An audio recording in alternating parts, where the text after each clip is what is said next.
Digital first.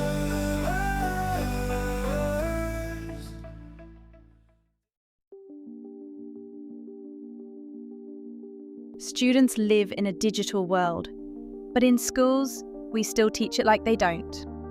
Informatics is often reduced to coding exercises, disconnected from real life, and teachers are expected to keep up, without clear guidance in a world that's constantly changing. For too long, we've focused on teaching students how to use technology. Digital First asks a different question. Why are we using it? What are we trying to achieve? It's a shift from teaching students to master software to empowering them to think, create, communicate, and make responsible decisions with technology. That is why we don't treat informatics as a subject, but as a language students use to shape the world. This approach is not built on assumptions.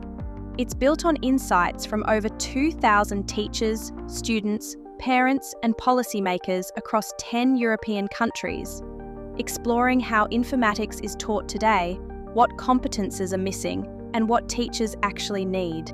Digital technology has functions, just like language does. That means connecting coding to everyday life and addressing topics like AI, ethics, and digital responsibility from the start.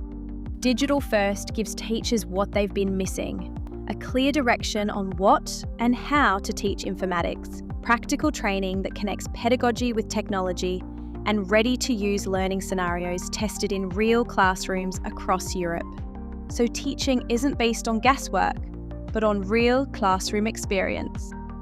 Because across Europe, informatics education is still fragmented, Digital First brings a shared approach, one that works in real classrooms with real students. What we would like to be your takeaway from Digital First is that it's not about adding more technology to your classroom. It is about adding more purpose to the tech you already have. The goal is not to create tech operators. It's to cultivate responsible, creative, and critical digital citizens. Discover Digital First and rethink how we teach digital. Digital first.